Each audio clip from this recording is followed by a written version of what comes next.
unaulizwa ni ya kusaidia tujue kanisa yako ni gani, imekuwa registered, we have a record, so that as government tujue who is who.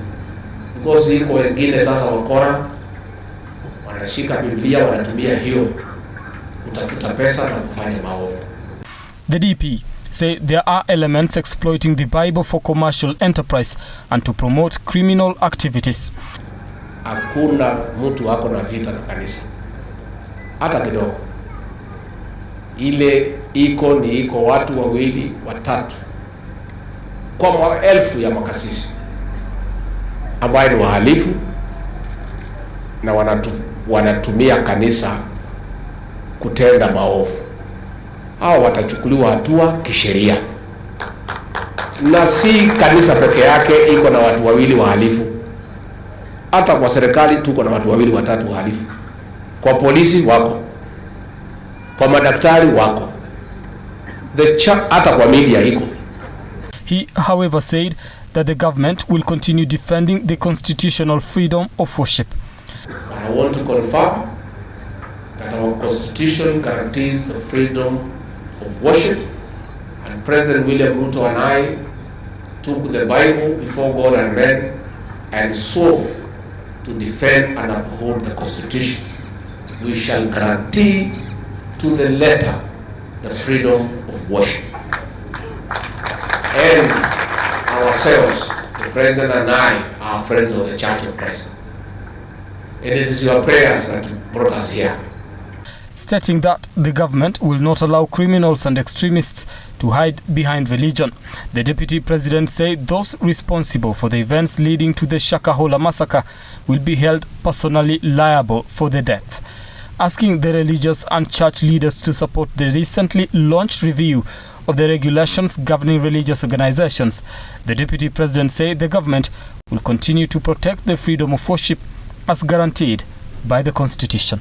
Brian Amuai, LookUPTV, Nairobi. Thank you, Mwai, for that report. Now, 1 in 6 Kenyans aged between 15 and 65 is projected to abuse at least one drug or substance. A newly released national survey on the status of drugs and substance use in Kenya has shown.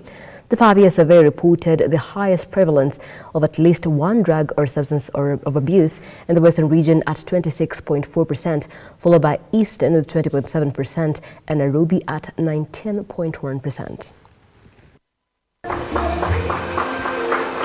The 2022 report has revealed that consumption has increased, especially among the youth. This has been attributed to peer influence, online sale of alcohol and drugs, and bad influence from caregivers.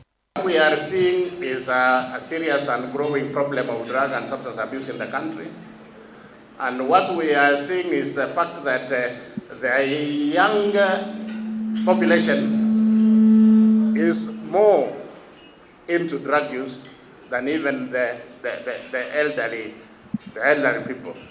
Online sale, for example, online sale of alcohol has become the most problematic issue that we have to deal with. We do not know how to handle it. Data shows that minimum age of initiation for tobacco was 6 years, alcohol at 7 years, cannabis at 8 years, heart at 9 years, prescribed drugs at 8 years, heroin at 18 years, and cocaine at 20 years. 1 in every 6 Kenyans aged between 15 and 65 years are currently using at least one drug or substance of abuse. In terms of gender distribution, 1 in every 3 males aged 15 to 16 years and 1 in every 15 females are currently using at least one drug or substance of abuse, with Western region leading with the highest prevalence of current use of at least one drug or a substance of abuse. 1 in every 8 Kenyans aged between 15 and 65 years are currently using alcohol, with Western region leading with the highest prevalence. Nairobi region has the highest prevalence of manufactured legal alcohol, followed by Central and Eastern.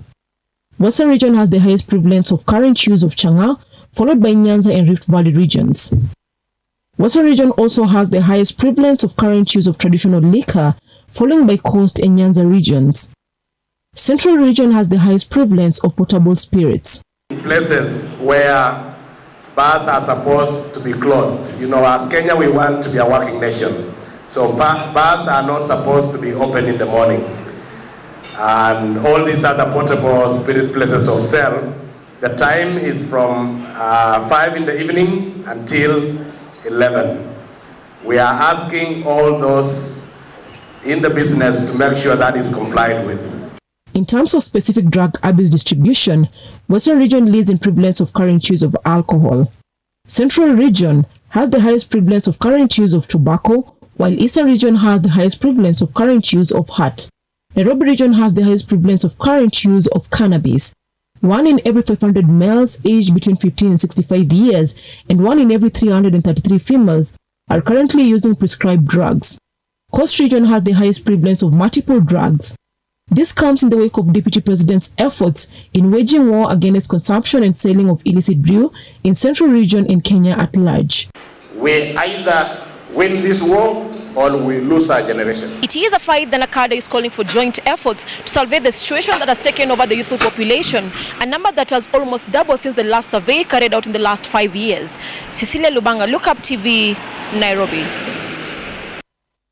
Thank you, Lubanga, for breaking down that report.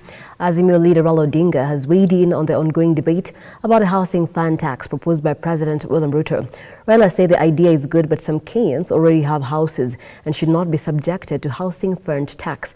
The ODM leader was speaking in Kiharu in Murang'a County during the burial service of Governor Mwangi Wairea's mother-in-law, Mary Nyambura. Mimi nikisimama hapa nasimama kama Mkenya. Na mimi ningependa kuona kama Wakenya wote wanaungana wanakuwa kama kitu kimoja. Sawa sawa. Kwa hivyo tukipinga kitu tunapinga tu kwa sababu ya maslahi ya Wakenya. Sasa tumesema wananchi wanatoa ushuru. Serikali mpaka itoze watu ushuru ndio iweze kutoa huduma. Lakini ushuru juu zaidi inaumiza wananchi. Unaweza kukamua maziwa mpaka sasa maziwa hakuna, damu ndio inatoka kwa matiti. Ndio sababu sisi tumepinga ushuru ambao unatozwa hapa kwa wale mahasla. Ulisema utalinda mahasla. Sasa mama mboga ananyanyaswa kwa mboga yake pale mpaka utoe ushuru.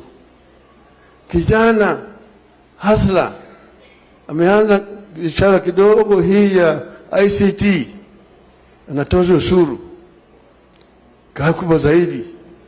Wamama ambao wanashuka nywele na kupaka makucha rangi, sasa wanatoza ushuru. Wamama sasa hata mambo ya kurembesha hakuna tena. Je, hii ni ungwana? Hii ni ungwana? Tukisema hiyo ni mbaya, tumefanya makosa. Tumesema ushuru mkitaka tuelewane. Unataka kutoza mtu ushuru ili ujenge yeye nyumba. Ulize yule ambaye anataka nyumba. Akubali yeye atatoa. Na yule ambaye ana nyumba anatoa ya nini? Anatoa ya nini?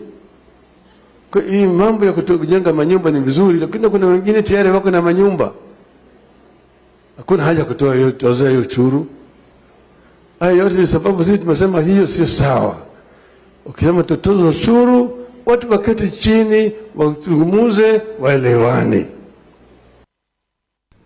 Away from that to the corridors of justice, controversial preacher Eliud Wekesa, also known as Yesu Tongaren, has been detained for 4 days by Bungoma Court to allow police to conclude a probe into his questionable religious activities. Justice Tom Mark Orlando, while granting the prosecution orders, has directed that Wekesa undergoes a mental assessment test during the 4 days to determine his suitability to stand trial. Wekesa has been in and out of court as police intensify crackdown on controversial religious entities in the wake of the Shakahola massacre. Henry Tende with more. Following his arrest yesterday, Eliud Wekesa alias Yesu Tongaren, leader of the controversial New Jerusalem Church, was arraigned before a Bungoma court amid tight security and in full glare of the media. Keenly, he followed the proceedings as Justice Tom Orlando issued directions on whether or not he should be detained. Justice Tom Orlando directing that Wekesa, alias Yesu, be detained for additional 4 days to allow the prosecution time for investigations. I thus order that the suspect be held at Bungoma Police Station for 4 days, and the prosecution to conclude their investigation within that period of time. Justice Orlando additionally directing that Yesu Watongren be subjected to a mental test to determine his suitability to stand trial. That he be taken to the hospital for mental assessment at the Bungoma County Referral Hospital. Unfazed Eliud Wekesa, speaking to journalists before he was remanded, said he is not afraid to go through a legal process as he remains convinced he is innocent of all accusations leveled against him. Mimi kwangu najiona niko sawa. Maana mimi najielewa niko sawa. Kiona mtu anakaa na watu ni furaha. Kiona mtu watu wamempenda wanapika naye picha ni furaha. On whether or not he should be crucified like they did to Jesus Christ, Yesu had this answer. Yesu alisulubiwa tu mara moja. Mara ya pili ni kunyakuwa wala ambao wameningojea. He has distanced himself from the embattled Paul Mackenzie of the controversial Good News International cult and has asked police not to punish him for Mackenzie's mistakes. Yule wa Shakahola aupepe msalaba wake mwenyewe. Nakumbuka kuna wimbo uliimbwa na kila mtu atauchukua mzigo wake mwenyewe. Leo hii mahali hapa tuko na ufalme wa mbinguni na akiwa ni Yesu. Hasa mahali pale kuna malaika Shadraka, Abednego na Meshaka. Walipitia katika haya na Mungu hakuwaacha wakaipika. Na huu ukiona jaribio linakuja, jua kwamba kuna ushindi. Yesu Watongren faces several counts of accusations. He is blamed of operating an unlicensed church contrary to the law. He is also accused of money laundering and advancing controversial doctrines. Henry Tende, Lookup TV. Thank you, Tende, for that. Police officers on Friday allegedly raided homes belonging to former Mungiki leader Maina Njenga. The police have, however, denied the accusation, saying the raid comes barely hours after Njenga met with Wiper leader Kalonzo Musyoka. Just a day after former Mungiki leader Maina Njenga met with Wiper leader Kalonzo Musyoka, police officers are reported to have raided his homes, leaving later without a word. According to Njenga, the police officers who were heavily armed raided his Olngarwa and Nyahururu Muthaiga homes in Laikipia County. The former Mungiki boss employee notes that the police officers arrived at around 6:30 a.m. and carried out the search. Leo masaa ya asubuhi sana nilitembelewa na wageni ambao ni maafisa wa askari. Wakatuambia wanataka kufanya search huku kwa hii boma. Tukafungua, walikuwa kama radikuru saa 3 hivi. Wakafanya search huku pekua. Alafu baadaye wakaenda, but nilisikia boma zingine za bosi wangu walikuwa huko wakafanya hivyo. Sasa hatujui venye kunaendelea. Ulibeba chochote? Hawakubeba chochote. However, Laikipia Sub-County Police Officer Tom Okoth has denied knowledge of the said raid within his area of jurisdiction. This comes just a day after Maina Njenga condoled with the family of the late Field Marshal Mukami Kimathi, who will be laid to rest tomorrow at her home in Jabini, Nyandarua County.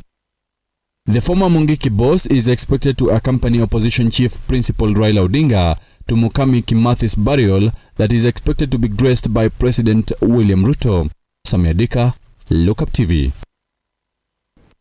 And over 300 employees from the Bohemian flower farm in Naivasha have been fired, leading to an outcry from the trade unions and 10 families affected by the move.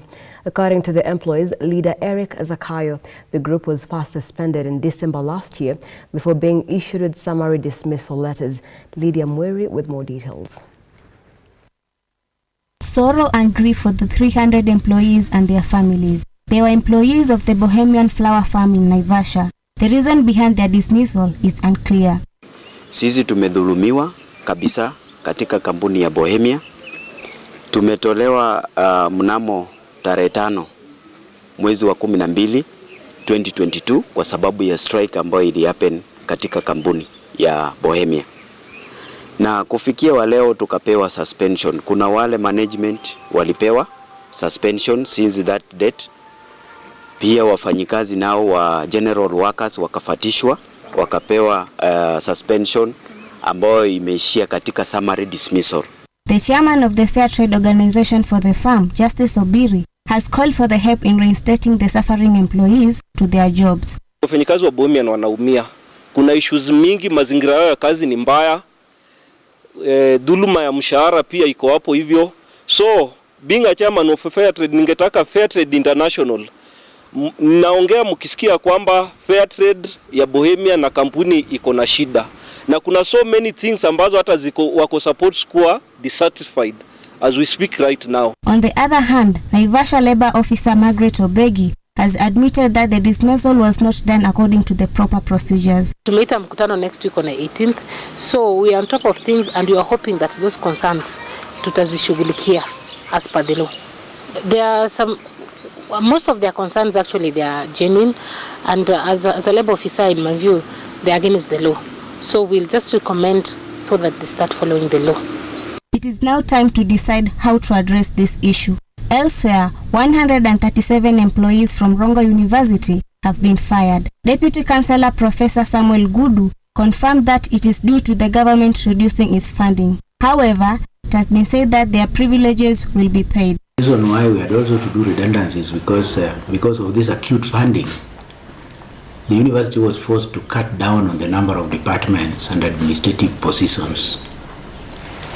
And we reduced schools, we reduced departments, we reduced administrative units, and this forced us to have excess staff who are not being utilized because their positions have been scrapped off. Lydia Mweri, Lookup TV. Thank you, Lady Mweri, for that report. And Quincy Akado across Facebook says he is watching from Nairobi. Do bring in your comments and your feedback. I'll be sampling some of that at the tail end of this broadcast. For now, we take a very short break, but we'll be back. Don't go too far.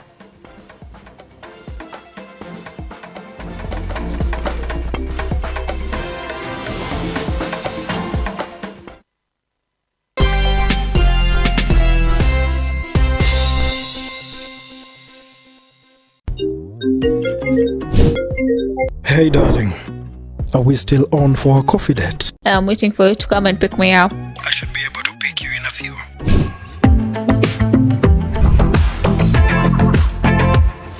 It's a coffee yogurt date? It's not just a yogurt, it's royal coffee yogurt.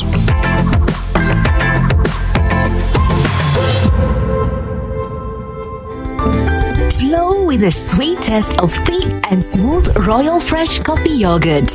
Royal Fresh, the royal taste of freshness.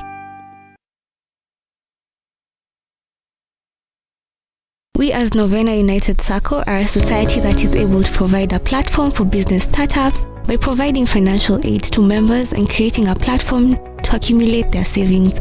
We look for small business entrepreneurs who are starting a business venture and provide the best opportunity to expand our business niche and turn it into something big. For more information, call us on 0768 757 956 or WhatsApp us on 0734 832 430. Novena United Circle. Tuungane pamoja. Why Malindi? Any idea why the A-list celebrities, politicians choose Malindi as a destination? Is it the sandy, spotless white beaches, the rhythmic, relaxing oceanic waves, or is it the great potential investment opportunity that Malindi has to offer? Dark Balance, we are here with a variety of projects from as low as 99,000 shillings. You get an eighth of an acre with ready title deeds. Book your plot today with only 35,000 shillings and get a free return air ticket. Be the next investor in Malindi with Dark Balance. Call us now on 0740 888 111 or 0740 888 222. Dark Balance. We promise, we deliver. Why wait? 20 Malindi.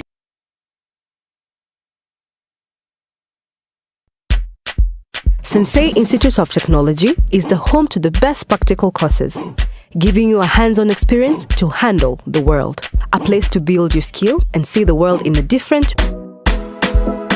For you to join us, ensure you have your national ID card and be ready to enjoy the ride. Sensei College, my skills, my future.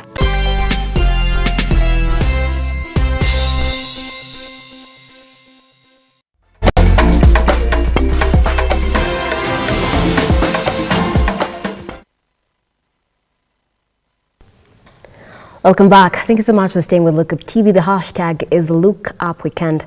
Nancy Nelima here and Felista Adundo on the sign language interpretation. The Institute of Surveyors in the country is calling on the government to regulate the real estate sector in order to protect Kenyans from being swindled by fake and unscrupulous people.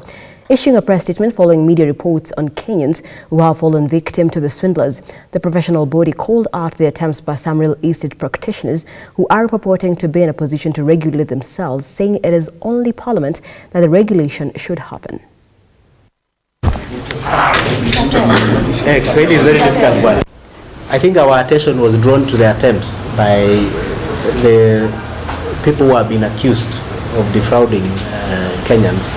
Some of them, not all, coming together to try to say they can regulate their conduct. So you cannot be, you are in a position of unregulation and then attempt to want to regulate others. It's only the law and the government which can provide that form of regulation. The professionals are regulated under an act of parliament. In as much as we want to say we self-regulate, is an enabling legislation that allows us to regulate. So private individuals cannot wake up one day, meet in a hotel and tell public, trust us, we can regulate ourselves. That should not be allowed, and it's a recipe for chaos in the sector, because individuals will trust them with their money, and when you go to them, the mechanisms they would use to arbitrate the issues you have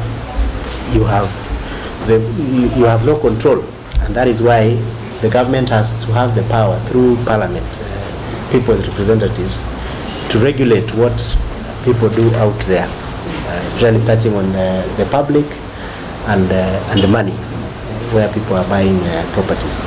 So it has been a serious issue. But I think the attempt by those land buying companies to say they can regulate is now going over the top. I think what they should do is to push government to legislate. I think all of us.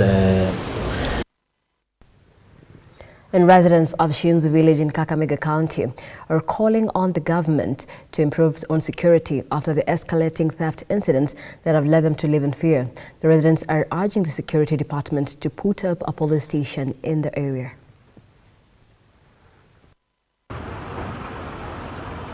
We were able to storm a workshop within Kitengela, that is Juakari area, and we were able to recovered two vehicles actually, which we found were in the process of being dismantled. Some parts of the name being dismantled to be changed, and we were able to arrest the suspect, the owner of the workshop, the technician. Actually is a panobita and spray painter. So he was in the process of changing the windscreen and other moldings of the two vehicles. They were axials, they were Toyota Axio, and upon arresting him, actually he said the vehicles was being delivered by a customer, but fortunately we were lucky the customer covered that he had forgotten one of the gadgets which is used to immobilize the system, the electrical system. And we pursued him, we were able to arrest him. At the moment we have two suspects in the custody. We are before court. We are seeking for orders from the court to have them being able to do so that they can lead us into other outlets, because we believe this dragnet is a syndicate that has been operating within Kitengela and Nairobi, and we believe we'll get more leads to recover, and we believe we will recover more. We will have more recoveries.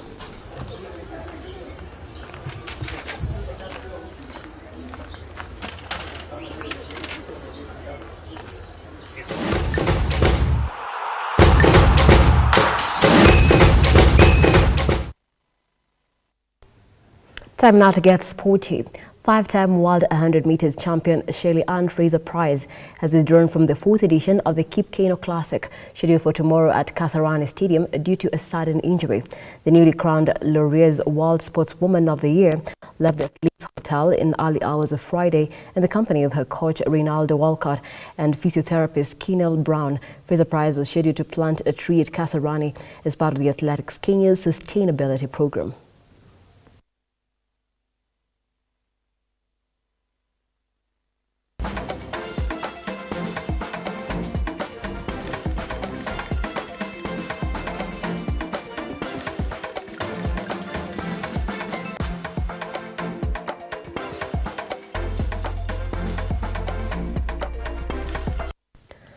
Moving on, Africa's fastest man, Ferdinand Omanyala, is confident that he will clinch gold in the fourth edition of the Cape Kano Classic, scheduled for tomorrow at Kasarani Stadium.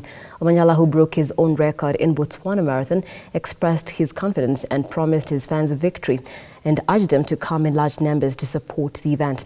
Omanyala set the African record in the 2021 Cape Kano Classic when he finished second at 9.77 seconds behind American Trayvon Bromell, who won at 9.76 seconds. When I started athletics, I was praying to get chances to compete. Previously, we never had these chances to compete.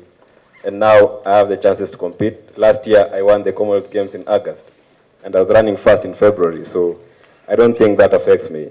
It's just my coach and my management to just make sure that I get. This year, we're looking forward to get very high-end races because that's what I want. That's what makes me go and run fast.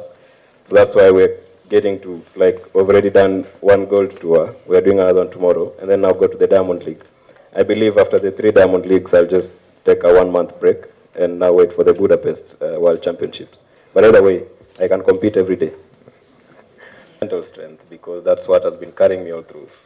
And for me, I believe I get to that line, and I've beaten you psychologically, you're not going to beat me. That's what it is, so that's what we're working on. But just to maintain it, my coach is doing a great thing, so looking for the World Champs in Budapest. And of course, the Cape Kano Classic will be coming your way right here on LookUPTV. Sports reporter Robert Chacha will be on that bit.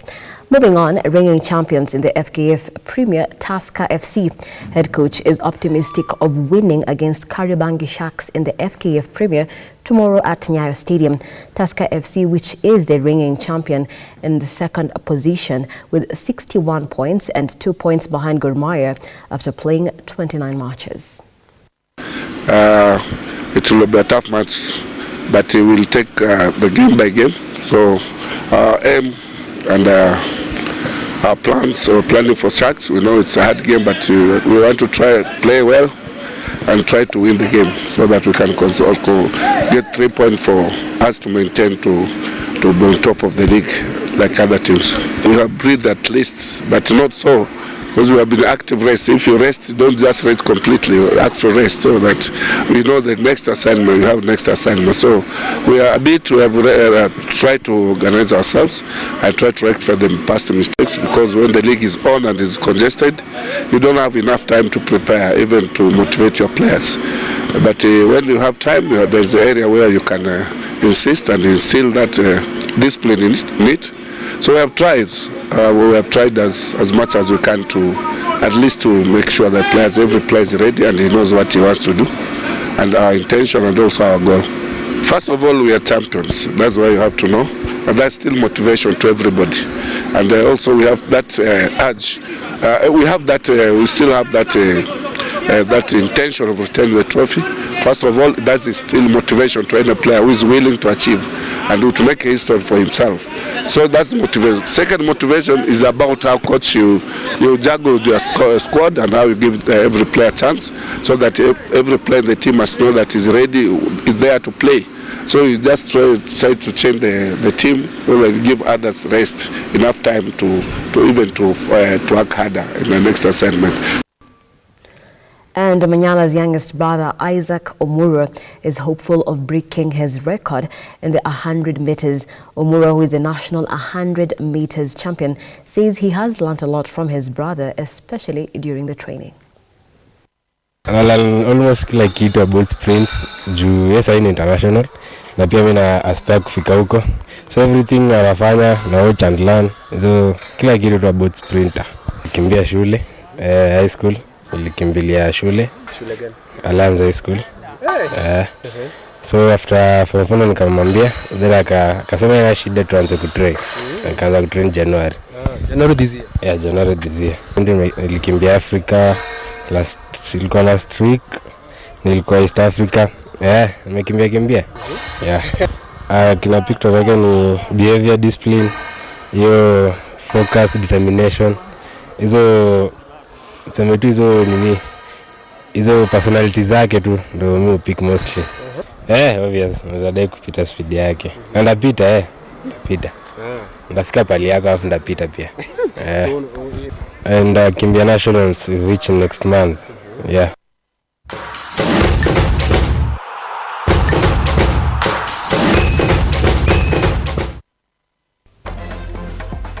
We've come to the end of the broadcast tonight, and we appreciate you for watching. Just to bring you up to speed with what you can expect tomorrow right here on Lookup TV, we'll be giving you the live coverage of Mukami Kimathi, who is the wife of the late former Field Marshal or war veteran Dedan Kimathi. We'll be right there in Nyandarua County giving you the live coverage, of course, right here from Lee Funeral in Nairobi, and carrying on with the caravan as well all the way to Nyandarua County. We'll be giving you those details. Top leaders are expected to attend that burial. Our President William Ruto expected to be there. Opposition leader Raila Odinga expected to be there. Maina Njenga as well expected to be there. Remember, today there was a raid at his home, and of course just looking to see how things are going to be unfolding tomorrow. So we're giving you a live coverage of that. And as well, we'll be keeping you up to date on the Shakahola Forest Massacre. And we're keeping you up to date as the exhumation, which has entered phase 2, will be continuing. We'll be giving you updates as and at when we get them. You can also catch the latest on our website, www.lookuptv.co.ke.